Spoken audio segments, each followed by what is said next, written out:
Olá, muito bom dia. Está começando mais um programa Viva Bem. Muito obrigada pela sua companhia. E hoje, como todos os dias, trazendo sempre um assunto muito importante para você. Hoje vamos focar em família. Esse é o nosso tema de hoje, uma família estruturada. Você já analisou a sua família? Se ela é estruturada, se você dá o suporte que a sua família precisa e se você tem o suporte dos seus pais, dos seus avós, como se constitui a sua família? Para falar sobre este assunto, convidamos uma especialista, ela é psicóloga. Caroline Gregório vem falar com a gente sobre este assunto, está aqui do meu lado já. Tudo bem, Caroline? Olá, bom dia, Paloma, bom dia aos telespectadores. Que bom, seja muito bem-vinda ao Viva Bem. Sempre bom falar com uma especialista sobre um assunto que cada vez mais a gente discute, né? Exatamente. As famílias cada vez mais desestruturadas, são inúmeros os fatores. Mas eu gostaria que você pontuasse, assim, o que geralmente desestrutura uma família? Tem um ponto principal, Caroline? Então, Paloma, esse é um assunto, como você pontuou, bastante complexo, né? A gente precisaria de bastante tempo para discuti-lo a fundo, mas a gente costuma dizer que uma família ela, não tem, assim, estrutura ou desestrutura. Ela é ou funcional ou disfuncional. Porque hoje, com o passar dos tempos, a gente percebe uma nova configuração nas famílias. Então, no que a gente chamava antes, que era a família nuclear, que era composta por pai, mãe, filhos, né? Hoje a gente já vê uma mudança. Então, são recasamentos, pais recasados, filhos do casamento anterior, e assim sucessivamente vão se reestruturando, se reconfigurando essas novas famílias. É importante dizer que a família ela tem um começo. Esse começo, hoje, a gente percebe que cada vez mais ele não está sendo planejado. Então, hoje, as pessoas elas se conhecem de uma forma superficial, né? Hoje, elas não planejam mais a vida, não tem mais um projeto de vida onde o outro, eu vou analisar se esse outro tem a mesma proposta de vida que eu, e aí, então, nós podemos formar uma família. Infelizmente, nós percebemos esse déficit hoje, né? As pessoas bastante despreocupadas com o futuro.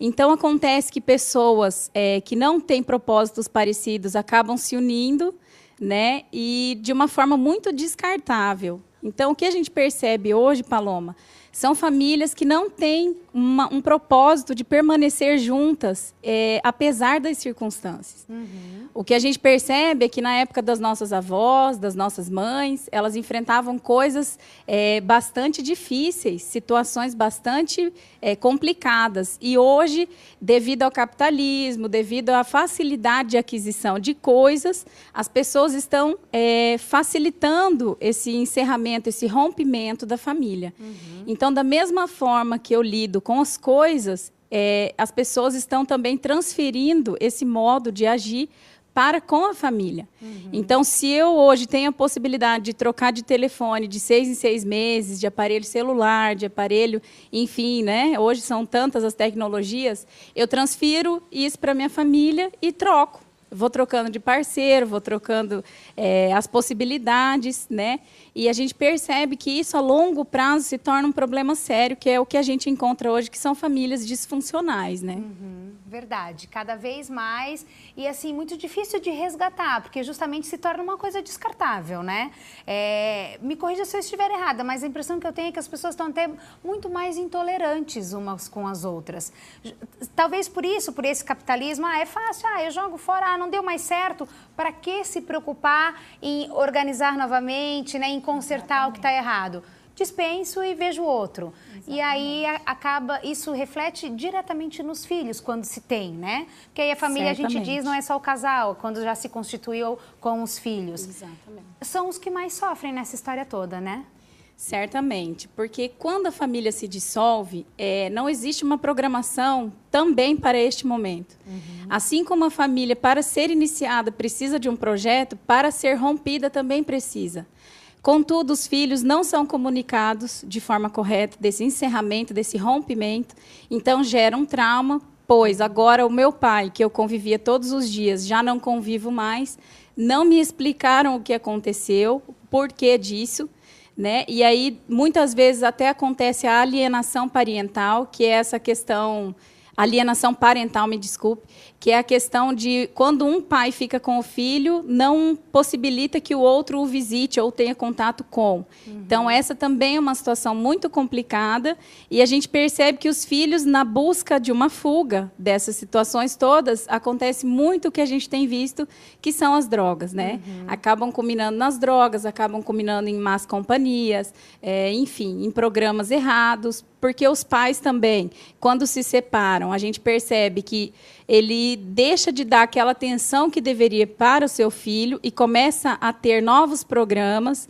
Então, esse pai e essa mãe começam a frequentar baladas, começam a querer uma nova vida, recomeçar.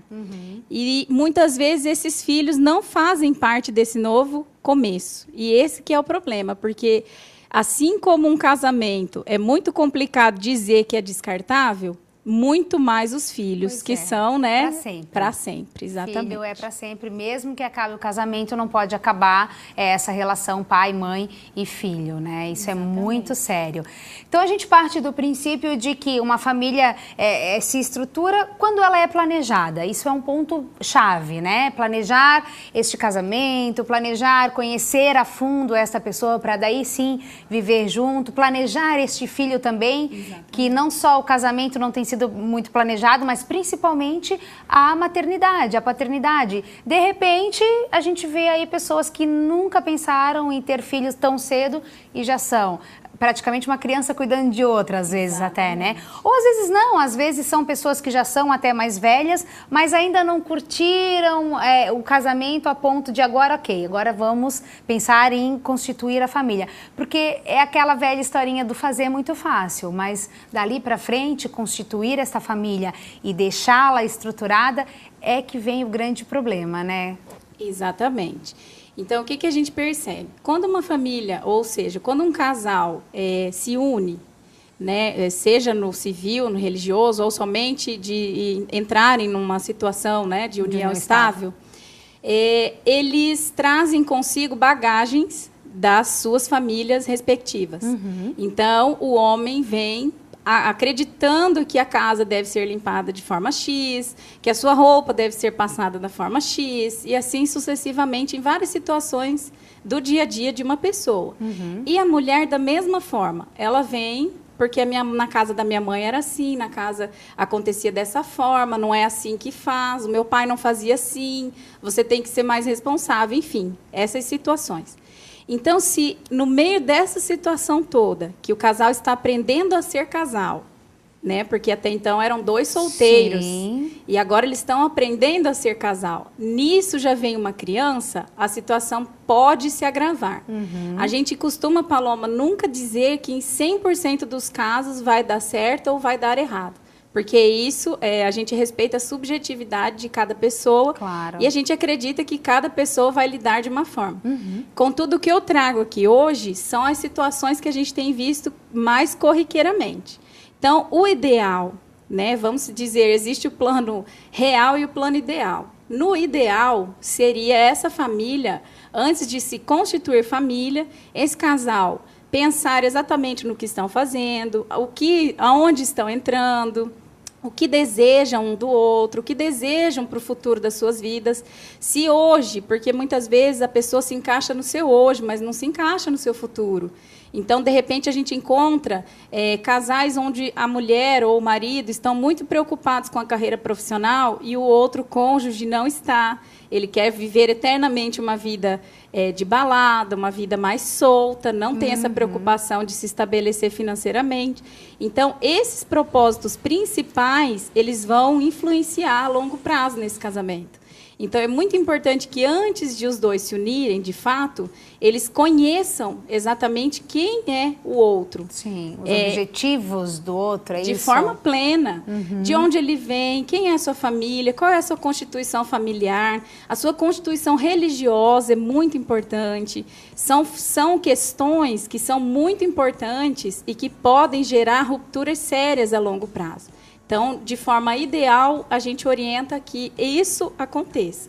Mas nem sempre acontece dessa forma. O que não significa que também não vai dar certo justamente por isso, né? Aí entra aquele velho ditado dos opostos se atraem. Se você tiver tolerância suficiente para lidar com essas diferenças, de forma que um respeite o espaço do outro, né? Se aceite como é e saiba respeitar, até aí tudo bem. Não precisa ser exatamente igual com os mesmos princípios, mas facilita bastante, né, Caroline? Facilita. Se pensarem da mesma forma, ou se pelo menos ajustarem esses ponteiros. Ok, estamos juntos agora, então vamos sentar e conversar. Eu gosto que isso seja assim, que isso seja assado, aí eu gosto assim. E chegar no meio termo, para daí pensar em gerar um filho. É esse tempo de maturar essa relação a dois que tem que acontecer, né? Correto.